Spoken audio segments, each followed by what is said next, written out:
राम राम सभी दोस्तों, भाइयों, बंधुओं को। दोस्तों, आज हम बड़े ही इंपॉर्टेंट टॉपिक की बात करने वाले हैं जिसका नाम होता है radio isotopes and their half age. Radio isotope क्या होता है और उसकी अर्धायु मतलब आधी आयु से अपन क्या समझते हैं उसके बारे में पढ़ेंगे। दोस्तों, यह टॉपिक बड़ा ही इंपॉर्टेंट है और लगभग हर एग्जाम में पूछा जाता है। 11 12 बीएससी एमएससी केमिस्ट्री में भी आता है, इसके अलावा बायोलॉजी में भी ये पूछ लिया जाता है। तो इसके बारे में देखेंगे। सबसे पहले स्टार्ट करते हैं radio isotopes and their half age. Half age का मतलब उसकी आधी आयु, हाफ मतलब आधी और एज मतलब आयु। रेडियो समझ, हिंदी में बोले तो रेडियो समस्थानिक क्या है और उसकी आधी आयु से अपन क्या समझते हैं। अब देखो दोस्तों, ये रेडियो आइसोटोप्स दो शब्दों से मिलकर बना होता है, एक तो रेडियो और एक आइसोटोप।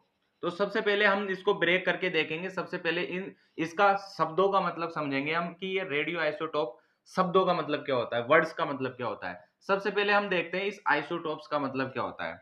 देखो दोस्तों, आइसोटोप्स क्या होते हैं, हम 9वीं 10वीं से पढ़ते आए हैं। आइसोटोप्स आइसोटोप्स ऐसे तत्वों को कहा जाता है जिनका परमाणु क्रमांक तो समान होता है लेकिन परमाणु द्रव्यमान अलग होता है। अब आप समझे नहीं होंगे, दूसरी भाषा में कह दें, जिनमें प्रोटॉन की संख्या तो समान होती है लेकिन न्यूट्रॉन की संख्या असमान होती है। फिर भी आप नहीं समझे होंगे, तो तीसरे शब्दों में हम इसको समझाते हैं। दोस्तों, जैसे कि यहां पर हम जानते हैं नाइट्रोजन है। आवर्त सारणी देखी होगी आपने। आवर्त सारणी में बहुत सारे धात्विक तत्व होते हैं, अधात्विक तत्व होते हैं, उप धातु भी पाई जाती है। तो ये सब क्या होते हैं, तत्व की श्रेणी में आते हैं। इनका परमाणु क्रमांक होता है और परमाणु भार भी होता है। तो हम एक लेते हैं, जैसे कि नाइट्रोजन को लेकर देखते हैं। ये नाइट्रोजन ले लिया। नाइट्रोजन कितने नंबर पे आता है, 7 नंबर पे आता है। तो उसको क्या है, हम नीचे लिख देते हैं 7 नंबर पे। ठीक है, ये इसका होता है परमाणु क्रमांक। क्या होता है, परमाणु क्रमांक होता है। और इसका परमाणु भार क्या होता है, 14। इसका परमाणु भार होता है 14। इसको हम ऊपर लिख देते हैं। नीचे वाली नंबर क्या होता है, ये परमाणु क्रमांक है दोस्तों, परमाणु क्रमांक। परमाणु क्रमांक।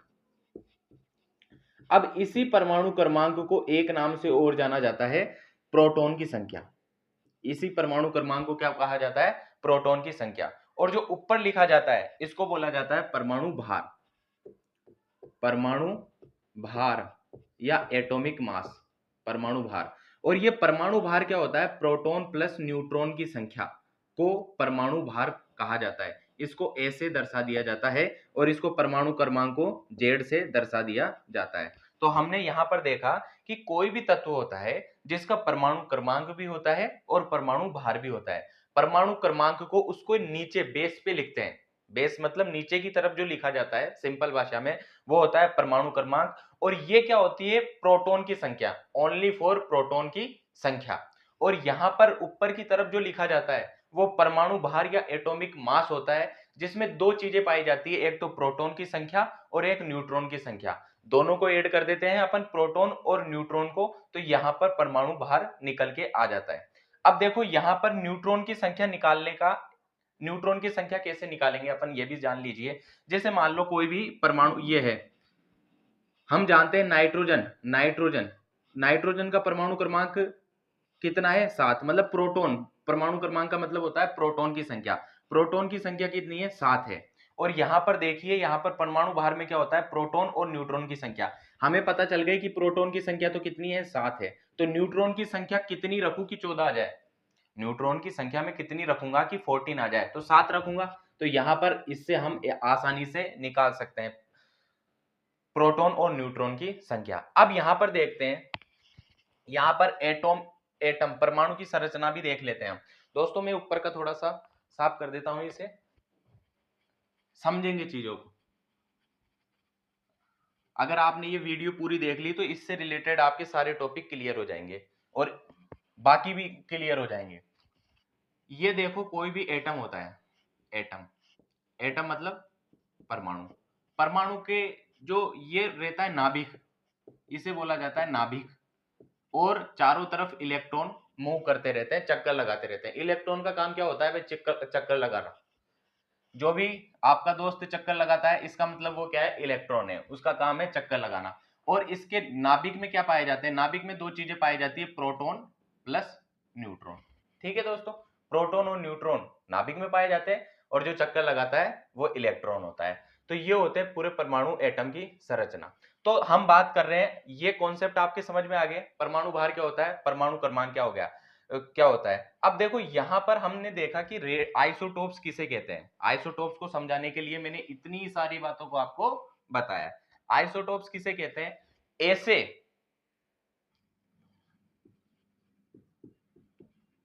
ऐसे तत्व जिनमें प्रोटॉन की संख्या तो समान होती है,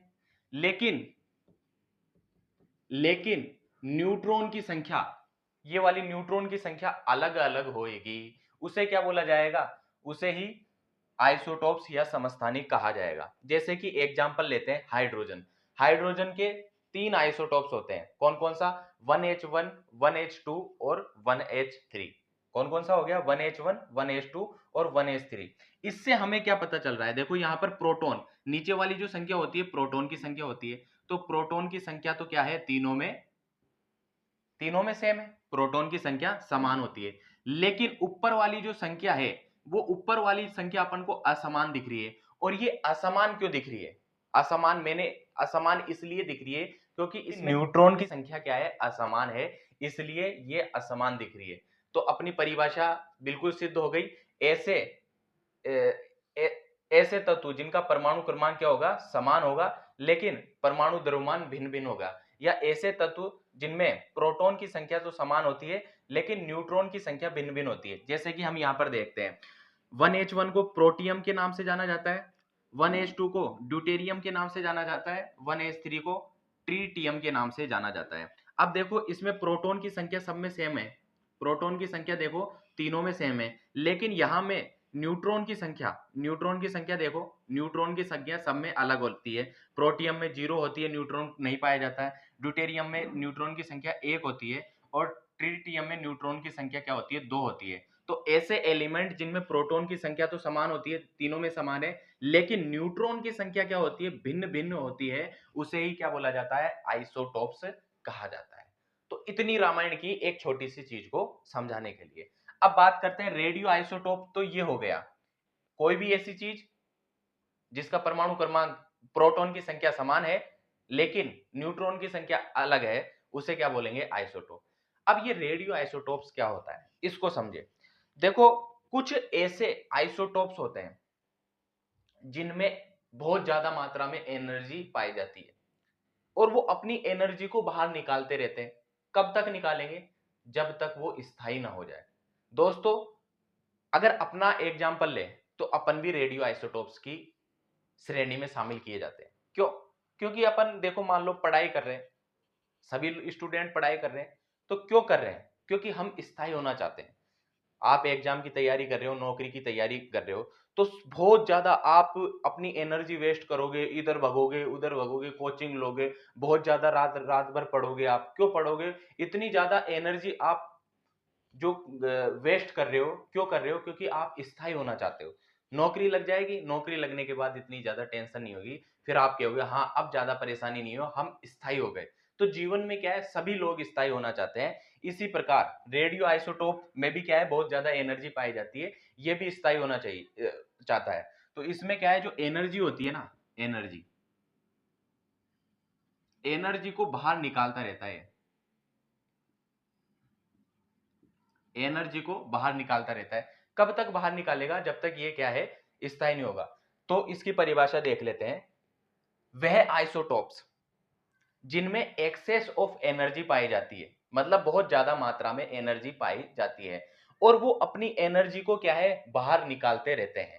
कब तक बाहर निकालेंगे, जब तक वो स्थायी नहीं हो जाए, स्टेबल ना हो जाए। तो ऐसे आइसोटोप्स को रेडियो आइसोटोप्स कहा जाता है। अब इनमें जो एनर्जी निकलती है, क्यों निकलती है, क्योंकि इनका जो न्यूक्लियस होता है, न्यूक्लियाई, वो क्या है, अनस्टेबल होता है, जिसके कारण इनमें एक्सेस ऑफ एनर्जी पाई जाती है और वो एक्सेस ऑफ एनर्जी को ये बाहर निकालते रहते हैं। ऐसे ऐसे तत्वों को या ऐसे आइसोटोप्स को रेडियो आइसोटोप्स कहा जाता है। अब रेडियो आइसोटोप्स की प्रॉपर्टी देख लेते हैं, क्या है इसकी प्रॉपर्टी, ये भी पूछी जाती है। तो इसमें क्या है, सबसे पहली तो बात है, इसमें एक्सेस ऑफ एनर्जी पाई जाती है, एनर्जी बहुत ज्यादा पाई जाती है जिसको ये बाहर निकालते रहते हैं। तो पहली प्रॉपर्टी है इमिटिंग एनर्जी, मतलब एनर्जी को बाहर निकालना।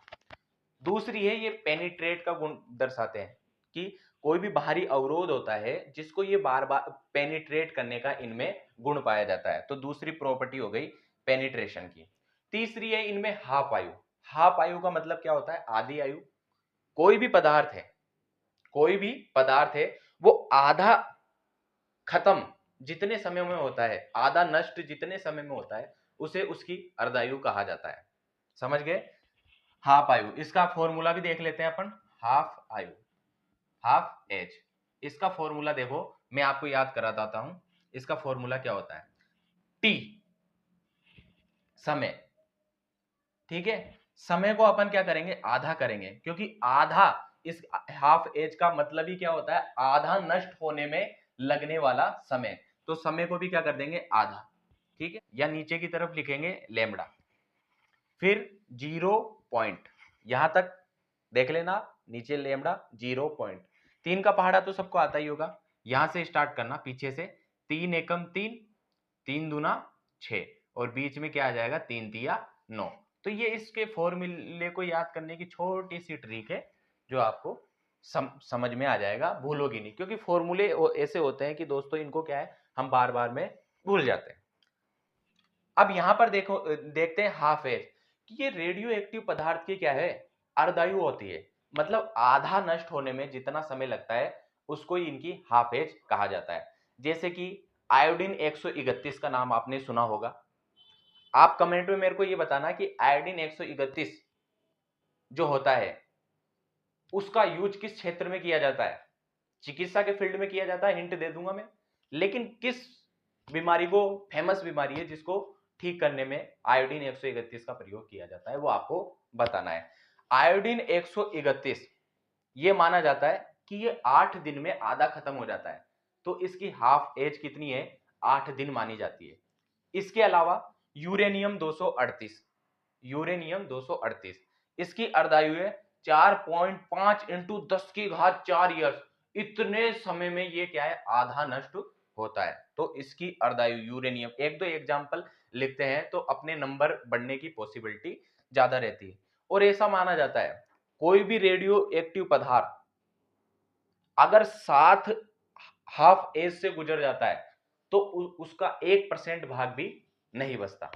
तो ये पूरा टॉपिक था रेडियो एक्टिव आइसोटोप्स क्या होते हैं, रेडियो एक्टिव आइसोटोप्स क्या होता है, रेडियो एक्टिव डीके क्या होता है, इसको भी कवर कर देता हूं मैं। रेडियो एक्टिव डीके दोस्तों मैंने बता दिया कि कोई भी आइसोटोप्स होता है उसमें एक्सेस ऑफ एनर्जी होती है ना, उसको बाहर निकालता रहता है, उसे रेडियो एक्टिव डीके कहते हैं।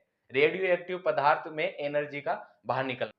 नेक्स्ट हम बात करते हैं रेडियो आइसोटोप्स होते हैं उनका क्या यूज होता है, कौन कौन से फील्ड में रेडियो आइसोटोप्स का यूज किया जाता है। रेडियो आइसोटोप्स का मेडिकल क्षेत्र में यूज किया जाता है, इंडस्ट्री में इसका बहुत ज्यादा यूज किया जाता है, और इसके अलावा एग्रीकल्चर, कृषि में इसका यूज किया जाता है, क्योंकि इससे कई प्रकार के खाद्य उर्वरक प्रोडक्ट जो अपन केमिकल के रूप में डालते हैं वो बना लिया जाता है। तो ये है रेडियो आइसोटोप्स के यूज।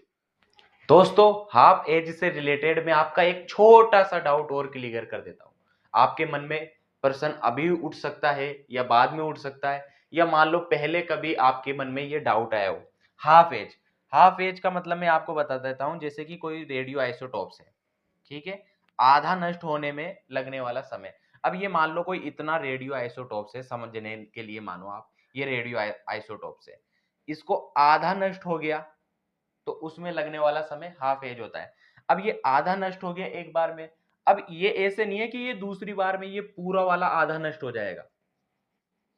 ये दूसरी बार में ये जो आधा है ये पूरा का पूरा नष्ट नहीं होगा, इसका आधा भाग नष्ट होगा दोस्तों, इसका आधा भाग नष्ट होगा, फिर इसका आधा भाग नष्ट होगा, फिर इसका क्या है, आधा भाग नष्ट होगा। इस तरीके से रेडियो एक्टिव पदार्थ नष्ट होता है दोस्तों। आधा भाग, फिर उसका आधा भाग, फिर उसका आधा भाग, फिर उसका आधा भाग, इस तरीके से रेडियो एक्टिव पदार्थ डिके होता है। तो ये एक छोटा सा डाउट था आपका, तो ये मैंने क्लियर कर दिया दोस्तों। तो दोस्तों आपको यह वीडियो कैसी लगी कमेंट में जरूर बताना, और आपको ऐसी ही वीडियो पढ़ाई से रिलेटेड और चाहिए, बीएससी में हो, एमएससी में हो, 11th-12th में हो, तो हमारे चैनल को जरूर सब्सक्राइब करें, क्योंकि ऐसी ही वीडियो हम लाते रहेंगे। राम राम दोस्तों।